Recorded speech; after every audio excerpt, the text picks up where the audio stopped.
Ces vidéos ont choqué plus d'un Camerounais et enchanté d'autres.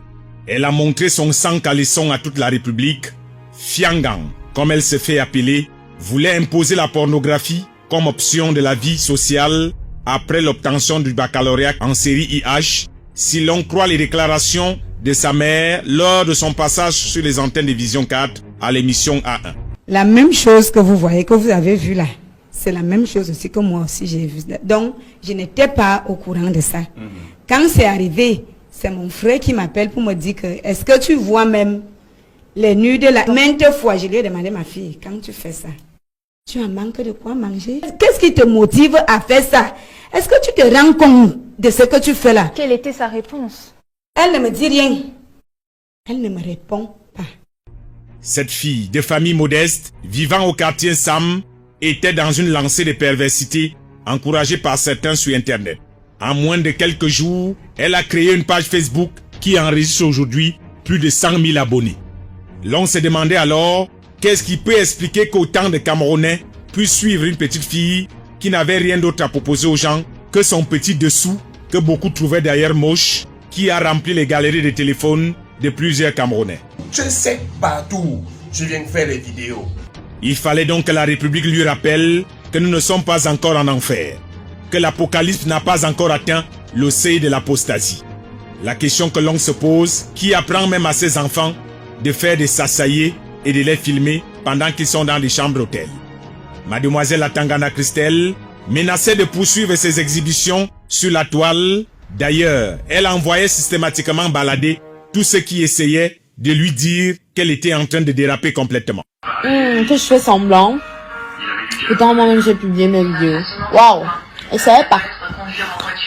De toute façon, je suis habituée à ça. Maintenant, je m'en fiche complètement que vous m'insultez, que vous me critiquiez.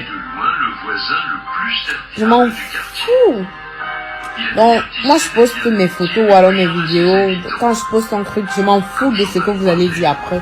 Fiangan a voulu qu'on parle d'elle dans le mauvais sens pour être une célébrité. Mais nous lui disons qu'elle ne sera jamais une célébrité si elle emprunte un chemin aussi sombre que celui de montrer son sexe à toute la République.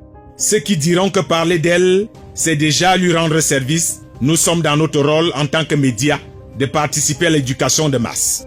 Certes, elle pourrait se réjouir d'avoir réussi à faire parler d'elle dans plusieurs médias, mais nous doutons qu'elle continuera à garder le sourire une fois en prison.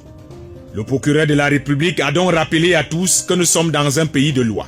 Elle a pensé que dans un pays comme le Cameroun, au nom de la liberté, tout le monde pouvait se lever et faire ce qu'il veut sans être inquiété. Fiangang avait dit qu'elle voulait être célèbre et riche par les sextapes. Cela aurait encouragé plusieurs de nos filles et petites sœurs à croire qu'il suffit de filmer sa nudité pour être riche et célèbre.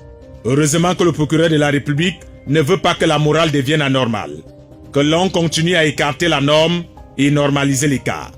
Les vidéos de cette fille, majeure et consciente de ce qu'elle fait, sont encore dans les galeries de nos téléphones.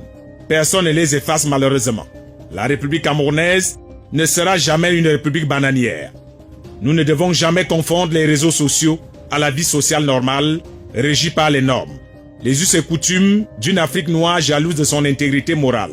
Le sexe est une affaire intime, censée demeurer dans les chambres sans jamais faire l'objet de diffusion publique. Ceux qui s'indignent aujourd'hui de sa mise en détention ne sont visiblement pas des exemples. Comment peut-on s'offusquer de son arrestation alors que le procureur de la République vient de sauver plusieurs de nos enfants de suivre un chemin aussi malsain que celui-là? Il fallait donc envoyer un signal fort à tous ceux qui s'imaginaient dans leur tête qu'on pouvait se faire de l'argent en montrant son sexe. Certainement, lorsque Fiangang sortira de prison, elle n'aura jamais envie de recommencer et cela servira d'exemple à beaucoup d'autres d'éviter d'être des enfants d'une république qui veulent vivre dans la débauche.